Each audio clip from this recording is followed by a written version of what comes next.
보실 성경 말씀 요한계시록 17장 5절과 16절 18절을 보시겠습니다. 그의 이마에 이름이 기록되었으니 비밀이라 큰 바벨론이라 땅의 염려들과 가정한 것들이 음이라 하였더라. 16절 네가 본 바 이 열불과 짐승은 음료를 미워하여 망하게 하고 벌거벗게 하고 그의 살을 먹고 불로 아주 사르리라. 18절 또 네가 본 그 여자는 땅의 왕들을 다스리는 큰 성이라 하더라. 아멘. 세상 종말이 되면은 모든 세계 종교가 통합이 돼서 보통 정서로서 바라는 그런 종교적 형상이 아니라 적그리스도를 위하여서 그것이 성경적으로 보면 강압적으로 그렇게 통일이 됩니다. 이래서 이 적그리스도가 파워가 대단하기도 하지만은 적그리스도를 위하여서 세계적인 그런 능력을 가진 선지자가 또 종교계의 인물이랄까요? 그런 사람이 없는 놀라운 하늘에서 불이 내려오라면 불이 떨어지는 그런 능력을 행하는 거짓 선지자가 짐승과 같이 용의 권세를 받아서 짐승을 위하여서 전적으로 종교 통합을 이루어서 온 세계 사람들이 적그리스도를 향해서 경배를 하게 하는 그런 일을 할 것입니다. 그런 가운데서 이 종교 통합의 이제 수장이 있을 것이고 그 모든 단체가 적그리스도를 의지하여서 정적인 제사이면 모든 면에 있어서 이제 전체가 하나로 통일되는 그런 날이 올 것입니다. 그런데 이 세계 종교의 단합체가 결국은 적그리스도에게 망하게 되는 내용이 나옵니다. 그래서 이 하나님을 배도한 자를 우리 성경에는 음료로 표현하는데 적극적으로 기독교인들을 핍박하고 결국은 사탄에게 이제 버림을 받게 되는 짐승에게 버림을 받게 되는 이 큰 음료에 대해서 알고자 합니다. 그래서 큰 음료의 멸망이라는 주제로 말씀을 나누고자 합니다. 먼저는 이 큰 음료의 존재에 대해서 무엇인가 하는 것입니다. 계시록에 나오는 이 음료라는 뜻은 부정한 여자라고 하는 여성의 성이 아니고 이것은 하나님을 배도하는 사상이요 또 배도하는 단체를 말합니다. 그러니까 진리를 배도하는 단체를 사상을 의미합니다. 이 음료는 먼저 1절에 많은 물 위에 앉았다고 그랬습니다. 많은 물 위에 앉았다는 이 말은 영적인 의미로서 큰 영광을 얻어 이제 위치를 하고 있다 이런 뜻인데요. 18절에 여기 그 여자는 땅의 왕들을 다스리는 큰 성이라 하더라 그랬습니다. 계시록상 물이나 바다는 일반 세속을 말하고 땅은 종교계를 이제 상징합니다. 그래서 이 땅의 왕들을 다스린다 이런 거는 종교계의 수장들, 각 종교의 이제 수장들이 있죠. 이들을 다스리는 전체 종교 지도자와 종교를 다스리는 그런 이제 사람이다 보니까 땅 위의 모든 임금들을 이제 다스린다 하니까 물 위에 앉은 자라 하니까 세속적으로 이 세상의 모든 종교를 다 통합해서 군림하는 여자다 하는 뜻입니다. 지금으로 봐서는 이제 그 기지를 보이는 것이 WCC입니다. 세계 기독교 연합회라고 하는 말은 그래도 안에 모든 종교들이 거기에 이제 개입을 해서 기독교가 땅의 평화를 위한 종교로 그렇게 이제 화목과 일치 이런 좋은 명제로서 통합을 시키고 있습니다. 아마 카톨릭을 중심으로 해서 세계 종교가 단합이 되지 않을까. 캐톨릭이란 말은 하나가 된다는 뜻인데 하나라는 뜻인데 모든 의미가 미리 이렇게 주어져 있고 또 활동이 그렇습니다.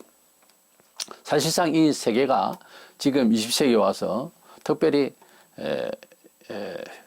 이제 마호메 교가 이슬람이 세계를 정복해 나가고 있습니다. 우리나라에도 수십만 명이 지금 되고 있습니다. 사실은 마호메는 캐톨릭에서 그 마호메를 키웠습니다. 이래서 캐톨릭하고 뗄래 뗄 수 없는 이제 회교고 이 교는 사실은 캐톨릭에서 키워놨기 때문에 거기에 그 내용상 같은 맥락을 가지고 있습니다. 그래서 결국은 연합을 하는데 이슬람이 아마 최고 그 캐토릭과 큰 힘을 보태줄 것입니다. 우리는 역사를 이제 거꾸로 쓰고 또 잘못 배우면은 수백 년 수천 년도 잘못할 수가 있어요. 이래서 이 세계 종교의 수장은 세상과 그리고 세상의 모든 종교를 통합해서 거기에 군림할 여자다. 그래서 많은 물리에 앉은 여자다. 이렇게 표현하고 있습니다. 본장 2절에 보면 음행의 포도주라고 나오는데 음행의 포도주 이 말은 진리를 배도하는 것은 음행 그리고 배도한 자를 음료 그렇게 표현하고 있습니다. 그래서 진리를 배교한 것을 말합니다. 진리를 배교한다는 말에는 우선은 우리 명시되어 있는 성경의 보편 진리를 반영하는 거예요. 예수님 부활했다는 거. 뭐 부활하나 안 하나 우리가 소망을 두고 살라는 말은 아니냐 이런 식으로 이제 명시한 하나님의 은총에 대한 모든 복음의 내용을 보편 진리를 무시하는 거예요. 그리고 비틀어주고 그리고 세속화시키고 하는 것들이 다 거짓이요 배도인 것입니다. 지금 우리가 그런 시대에 살고 있습니다. 인터넷을 열면은 한 명제에 한 단어를 여러 가지로 이제 설명을 하고 있는 것을 볼 때 가령 예수를 치면 검색창에 그 예수에 대해서 제대로 설명하는 것은 몇 개 없어요. 거의 다 보면 인본적으로 이해를 하고 그리고 이제 주장을 하고 그렇습니다. 이래서 이 세상에 사실상 진리를 따라서 제대로 우리가 교육을 받고 할 기회가 그렇게 흔치 않습니다. 거의 배교 상태예요. 이 말세에 지금 속화되어 가지고 교회가 보편 진리를 따라서 가야 되는데 우리가 적당히 세속화를 해버리니 그것이 보편화되어 버렸어요. 그것이 진리인 양 가르치고 있습니다. 성경에는 충분히 사람의 인심에 대해서 잘 설명하고 있는데 기꺼이 또 인간이 생각하는 그런 심리학을 가지고서 진리를 설명하려고 하니까 얼른 알아듣기에는 그게 심리적으로 좋은 것 같아도 진리는 그렇지 않습니다. 절대적이고 여유를 두지 않습니다. 그러나 사람이 생각하는 이러한 복음 아닌 복음은 다른 복음은 우리를 이제 그냥 좋게만 이끌려고 하는 소위 긍정주의적 방향으로 끌고 갑니다. 그러나 성경은 그렇지 않아요. 성경은 더더구나 하나님께서 예정 가운데 이 세상을 섭리하시기 때문에 우리 사람이 마치 가룟 유다를 그때 당시에 있었으면 상담을 해서 고칠 것 같지요? 그렇지 않습니다. 예수님께서 사랑이 많으시고 구원하러 오셨지만은 가룟 유다 같은 경우에는 낮에 안 했으면 제게 좋을 뻔했다 그랬잖아요. 어떻게 구원자로서 상당심리학자라면은 최고의 상당심리학자가 돼야 되는데도 불구하고 그렇게 하지 않으셨거든요. 우리가 핍박자를 구원하라 하지만은 극소수가 사도 바울이라도 특별히 부름을 받았는데 그때 당시에 종교인들 다 개화시키지 안 했지 않습니까? 구원을 하기 위해서 주님이 바리새인과 사두개인 율법학자들을 위해서 모아놓고 뭐 일을 하셨다는 이런 거 없거든요. 그러니까 하나님의 섭리는 구원할지는 구원하고 구원하지 않을지는 구원하지 않습니다. 사람 생각에 그냥 사랑으로 또 열심히 하면 뭐 이런 식으로 생각을 하는데 절대로 선교도 좋은 일이지만 우리 마음대로 하는 게 아니에요. 주신 역량대로 방향을 찾아서 주님이 허락하는 한도에서 일하다 가는 거예요. 모든 걸 틀어안고 내가 다 알아서 해야 되고 안 되는 것은 우리의 부족합니다. 물론 그런 반성도 필요하죠. 그러나 하나님의 예정을 따라서 일을 하기 때문에 거기에 목적이라든지 기초적인 원리를 벗어난 생각을 가지고서 가타부타 이야기를 하면 안 된다 그 말입니다. 이래서 이 여인은 일단 진리를 배도해서 그 배도가 직접적으로 예수는 하나님의 아들이 아니다 하는 이야기도 있지만 비틀어서 이야기하기 때문에 그게 적당하게 좋거든요. 그런 그 세월을 지금 현재 우리가 살고 있어요. 우리가 주일마다 이제 말씀을 선포하는데 인터넷을 통해서 뭐 교회 이렇게 치고 여러 설교라고 치던 유튜브에서 들어보세요. 회개를 외치는 설교가 몇 개가 있는지, 그리고 예수님을 믿으면 핍박에 대한 이야기가 누가 그런 말을 하는지, 내 세대한 천국을 위해서 우리가 이 지상의 삶에 대해서 절제에 대해서 설교를 하는 목사가 몇이나 있는지 한번 봐보세요. 과거에는 유튜브가 없던 시절에는 어느 교회나 가나 비슷하게 우리가 세상 줄을 끊고 우리 하나님 나라를 앙망하면서 모든 것을 절제하고 이렇게 삽니다. 그런데 지금은 그렇지 않아요. 이 세상을 어떻게 하면 잘 사는가? 거기에 주된 목적이 있다니까요. 그러니 교회가 교회의 본질을 상실하고 뭐 국가를 위하고 동네를 위하고 사회를 위하고 다 해본들 하나님께서 기뻐하실 근본 목적이 아니라고 말해요. 뭐 보기에 좋죠. 근데 그것은 복음이 우리 영혼을 파고들기에는 어렵습니다. 어느 정도껏 유도하는 이야기는 되지만 그걸 뭐 교회에 할 일이라서 최고로 친다든지 거기에 연구를 집중하고 그건 안 맞는 이야기예요. 우리가 외국에 선교를 하고 복음 선교죠. 하는데 가서 뭐 문화적인 선교를 한다고 그럼 복음은 전하지 아니하고 이건 아니거든요. 지금 세계 선교 내용이 그렇게 굴절되고 문제가 많다고 합니다. 우리는 하나님의 복음에 충실한 것이 우선이고 또 그 목적이 끝까지 가야 될 것입니다. 두 번째 이 큰 음료는 붉은빛 짐승을 탄 자라고 되어 있습니다. 붉은빛 짐승은 적그리스도를 말해요. 그래서 정치적이고 또 종교적인 정치적 종교의 힘을 가지고 있는 여자입니다. 3절에 붉은빛 짐승을 탔는데 7머리와 10뿔이 있더라. 그래서 7머리와 10뿔은 13장에 초도에 나옵니다. 적그리스도를 설명할 때 그렇게 설명하고 있죠. 이 짐승은 바로 적그리스도이고 이 적그리스도의 힘을 입어서 그 짐승을 타고 일을 한다. 즉 적그리스도의 배후의 힘을 얻어서 세계를 종교적으로 지배하고 있고 적그리스도를 위하고 있다. 이런 뜻입니다. 세 번째로는 아주 갖은 보석으로 꾸며진 그런 여자의 모습입니다. 이것은 세속주의를 말하죠.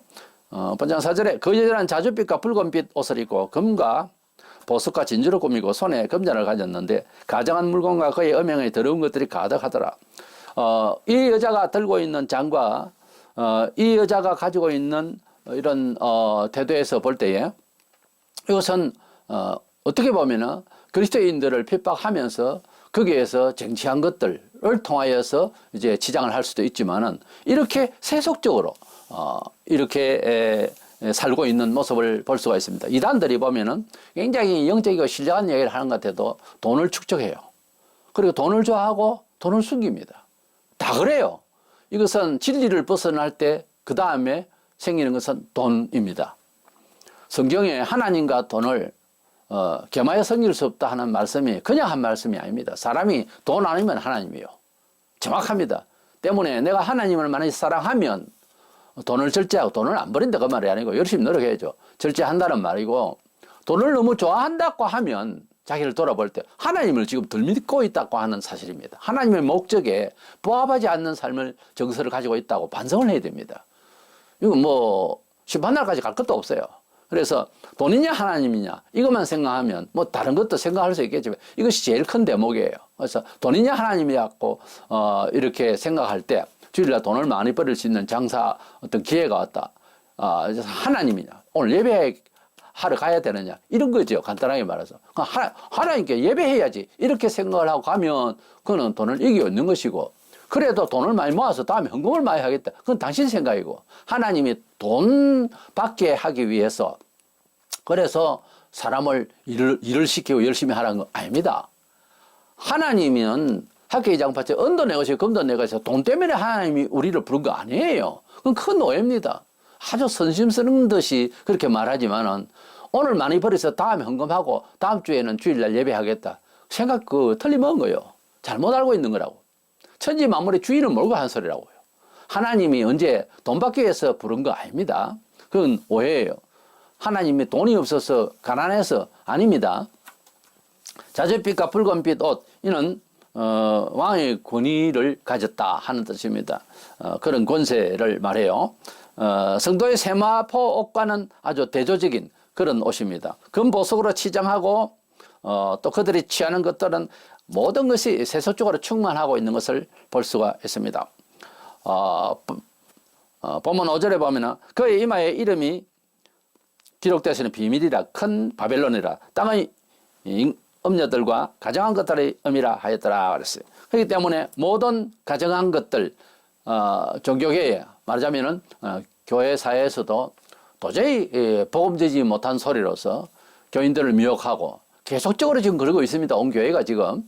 근데 이런 것들의 이 수장 담임 목사들, 설교자들을 이제 총체적으로 붙들고 이제 지배하고 있는 큰 음녀에게 다 음녀지만은 음녀들 중에서 큰 음녀가 되는 이 종교계의 최고의 권위자 이 사람을 말합니다. 이는 그렇게 돈으로 치장을 하고 있다. 세속적으로 치장하고 있다 하는 것을 볼 수가 있습니다.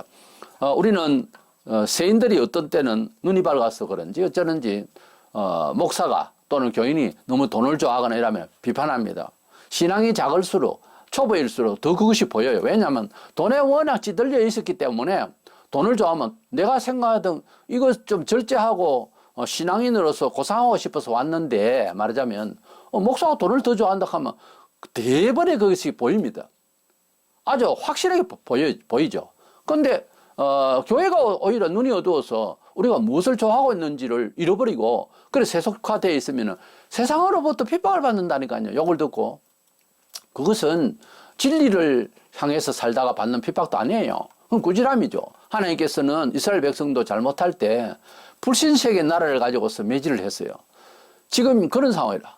교회가 뭐 잘못하고 돈 때문에 싸우는 일이 너무 많으니까 법정에 아예 교회 사건만 전담하는 그런 변호사도 있어요. 이러니 이게 말세가 아니고 뭡니까? 이래서 모든 음녀들의 종교계 음녀들의 그들을 이제 다스리는 우두머리가 되는 것이 바로 큰 음녀다 하는 것입니다. 네 번째로는 성도의 피에 취한 자라는 말은 성도를 살인하고 성도를 핍박하고 순교시킨 자라는 거죠. 본장 6절에 이 여자가 성도들의 피와 예수의 증인들의 피에 취한지라 그랬습니다. 순교를 많이 시켰다 이 말이죠. 실제로 지금 지구촌에 기독교인들이 마구 죽어나갑니다. 그냥 우리가 뭐 예수 믿으면서 살기가 불편해지길 만큼 말씀대로 사니까 핍박이 되고 환난이 온다. 그런 수준이라니까 목숨을 그냥 목을 바로 자른다니까요. 앞으로 말세가 되면은 예수 믿느냐? 예. 그 자리에서 잘리는 거예요. 그럴 경우를 당할 사람이 지금까지 온 역사보다 더 많이 있을 거예요. 많은 사람들이 죽을 겁니다. 겁납니까? 지금은 괜찮습니까? 그 정신이 걸어먹은 거예요. 지금도 하나님 말씀대로 살려면은 긴장하지 않으면 안 됩니다. 작은 일이든 큰 일이든 큰 손해를 볼지언정 하나님 말씀으로 살겠다. 이렇게 행하면은 순교하는 거 똑같은 거예요. 순교적 삶이라고 하죠, 보통. 그렇게 이제 훈련을 받아놔야 그리고 말세가 되면은 걱정하지 않아도 될 것은 믿음을 지킬 만큼의 믿음을 하나님께서 주셨어. 믿음은 원래 주시는 선물이라고 에베소 2장 8절에 근본적으로 믿음을 주셔서 믿어지는 거지 우리가 스스로 믿는 것이 아닙니다. 어쨌든 이 큰 음녀는 그냥 혼자서 잘해서가 아니라 성도들을 핍박을 하고 많이 죽이게 될 것입니다. 7절에서 12절은 적그리스도에 대한 설명이 나오고 있습니다. 적그리스도는 13장에서 잘 설명되고 있는데 8절에 보면 시방 없으나 장차 나올 짐승을 보고 기이 여기더라 그랬습니다. 그때 당시에는 이제 적그리스도 아직 안 나타났죠. 예. 종말에 적그리스도가 짐승이 나타날 것을 말하고 3절과 7절에 말한 7무리와 10뿔은 10뿔은 적그리스도를 뜻합니다. 9절에 여자가 앉은 7산이라고 했는데 당시에 로마에 7산이 둘러져 있었습니다. 말세에 나타날 로마와 같은 막강한 적그리스도의 나라가 이루어지게 될 것이라는 그런 의미로서 그때 로마를 배경으로 해서 이제 환상을 보여주게 되는 것입니다. 10절 12절에 보면은 7왕 중에서 5나라는 망했고 그랬습니다. 5나라를 망했다는 말은 애굽, 아수르, 바벨론, 메드베사, 헬라 로 5나라는 과거의 나라로서 다 망한 것이죠. 하나는 현재 있다라고 했는데 그것은 당시에 로마의 나라를 말합니다. 그것이 6번째 나라고 7번째 나라가 올 것이다 했는데 이것이 바로 말세에 세계를 지배할 7번째 마지막 나라가 될 것인 것입니다. 그러니까 애굽, 아수르, 바벨론, 메드파사, 헬라, 로마가 세계를 주도하던 그런 주도력을 가진 나라가 당시에 로마가 세계를 천하 통일을 가지고 로마가 지배하여 있던 것처럼 마지막 때 7번째의 나라도 그렇게 될 것이라는 그런 뜻이죠. 배경을 로마를 상대로 해서 의식을 좀 할 수 있으니까 이제 계시록을 받아보는 아시아 7교회가 그 내용을 받을 때 지금 우리가 처한 이런 로마와 같은 이런 시대와 같은 그런 마지막 세계를 제패할 주도적 권세를 가진 적그리스도의 나라가 있을 것이다, 올 것이다, 그런 뜻이. 본장 11절에서 12절에 보면 전에 있었다가 시방 없어진 짐승은 8째 왕이니 7종에 속한 자라. 12절 임금처럼 권세를 일시 동안 받으리라 그랬어요. 8번째 왕은 뭐냐 하면은 마지막 때에 되면은 7 나라가 열불을 가진, 즉 열불은 세속적 만수의 10으로서 그런 세속의 그 영광을 다 가지고 있는 그런 의미가 있습니다만은 쉽게 연합국을 통해서 7 나라를 축소해서 7 나라로 통일된 그런 나라가 적그리스도 연합국이 될 것으로 추정을 합니다. 그 중에서 대표가 있을 것 아닙니까? 항상 대표가 되니까 8번째 왕이라는 거지. 7왕 중에서 대표왕이 되는 8번째 왕, 이 사람이 적그리스도가 된다는 거죠. 이렇게 7개국에 속해 있는 왕이라고 봐야 되겠죠. 이래서 이 세속에서 그러니까 최고의 나라, 권세가 있는 나라, 종교까지 통합해서 운영하는 나라, 정치, 경제, 문화 모든 면에 있어서 종교 문화까지 다 통합한 그 중에서 그 연합국에서 최고의 대통령이니까 세계를 지배할 수 있는 위치가 되는 거죠. 임금처럼 권세를 일시 동안 받으리라. 그가 세계를 주도하지만은 우리가 살아보는 시간 개념입니다. 일시 동안 하면 얼마, 몇 년 못해서 이제 끝나는 거죠. 그래서 얼마 동안은 이런 능력을 발휘하고 자기 위치를 이제 위치로 세계를 지배할 것이다. 이런 의미예요. 여기에서 8번째 왕, 이 7개국 연합국에 이런 이제 사람이 바로 적그리스도가 된다는 것입니다. 이런 시대에도 우리가 영적으로 생각해 보면은 세계 각국에 이제 대표자들이 있습니다만은 소위 유엔에서 그래도 힘께나 쓰고 하는 그런 나라들의 왕이 하나님을 믿지 않을 때는 우리가 알게 모르게 지배 속에 사는 것입니다. 자세히 살펴보면 지배를 받고 있는 거예요. 14절에 보면 부르심을 잊고 빼내심을 얻고 진실한 자들은 이기리로다 그랬습니다. 우리는 어떤 시대이든지 하나님을 믿고 의지하면은 진리가, 성경이, 우리 교회의 가르침이, 우리 하나님께서 주신 메시지가 어떤 조건적인 세상 환경이 와도, 정치적인 환경이 오고 문화적인 환경이 와도 말씀에 의존하면은 우리가 예상치 못한 지각이 되어서 세상을 이기게 될 것입니다. 이렇게 큰 음녀는 온 세계를 정치적 어떤 종교의 힘으로서 이렇게 주도할 때에 목사와 모든 타 종교들도 처음부터 그 수하에 들어가서 꼼짝을 못할 것입니다. 지금 현재 각 종교도 종파도 보면 어떤 근본을 다 잃었어요. 사실은 근본을 잃고 변색이 돼가지고 그런 변질된 종교 지도자로 살아남아 있는 겁니다. 불교도 마찬가지로 정통불교가 없어요. 기독교도 마찬가지입니다. 지금 이래서 성황리 발전해 나가는 것은 이슬람입니다. 사실은. 그래서 이슬람과 가톨릭은 한 뿌리고 그래서 거기서 아마 세계를 주도할 사람이 나올 것으로 봅니다. 그런데 두 번째는 이 큰 음녀는 적그리스도로부터 힘을 얻어서 이 세계를 주도했지만은, 종교적으로 주도했지만은 결국은 다른 이에게 이제 침해를 받는 것이 아니고 적그리스도 자체로부터 멸망을 받게 되는 것을 말씀하고 있습니다. 16절에 보면 네가 본 바 이 열불과 짐승은 음녀를 미워하여 망하게 하고 벌거벗게 하고 그의 살을 먹고 불로 아주 사르리라. 이러면 뭐 완전히 죽는 거죠. 적그리스도가 이제 힘을 주어서 영혼의 권세와 함께 세계를 주도하는 가운데 있다가 웬일로 이 큰 음녀는 적그리스도부터 이렇게 멸망을 받습니다. 이 원리가 왜 그럴까? 우리가 사탄의 본성이 뭐죠? 하나님을 대적하고 또 거짓말을 합니다. 거짓의 압이라고 그랬어요. 그래서 이 사탄적인 생각을 가지고 화려하게 뭐 말하고 또 문화적인 환경을 구성하고 해도 하나님 중심이 안 되고 하나님 영광 중심이 안 되면 결국은 망해요. 사탄은 원래 사람을 이끌고 어떤 여러 종교 형식이나 어떤 사상 이런 걸 통해서 사람에게 복 주는 듯 해도 결국은 망하게 하려고 하는 목표에 의해서 사람은 쏟고 있는 것 뿐입니다. 이래서 결국은 넓은 의미에서 보면은 공중분쇄 잡은 자라고 표현되는 이 사탄은 이 세계 전체를 사실 거짓으로 이끌고 있어요. 세상에는 참다운 게 없습니다. 예수님만이 참답습니다. 내가 길이요 진리요 생명이라. 예수님이 진리다 참이다고 되어 있어요. 이 세상은 어차피 다 마귀의 존속 안에서 그 에어리에서 벗어날 수가 없어요. 또 북한에서 꼼짝을 못 하듯이 그렇게 있는데 그것은 어떤 사상이나 사유의 체제나 문화가 우리가 함께 보편화되니까 이렇게 사는 게 맞는 거나 싶어도 그렇지는 않습니다. 가령 동성애라든지 이런 게 보편화돼 버리면 죄스럽지가 않을 것 아닙니까? 소돔 고모라 그래서 망한 거예요.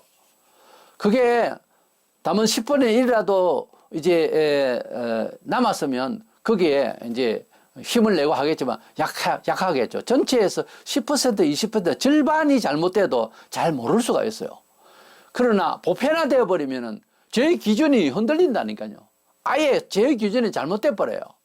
그러니까 참 우리가 이 시대를 살면서 왜 우리가 우리를 성찰하고 해야 되느냐 하면은 우리가 그 보편화되어 가는 사회적인 성향에 대해서 긴장을 하고 분석을 하고 판단을 하려면 하나의 말씀 안에서 나 자신을 돌아보고 세상을 바라봐야지.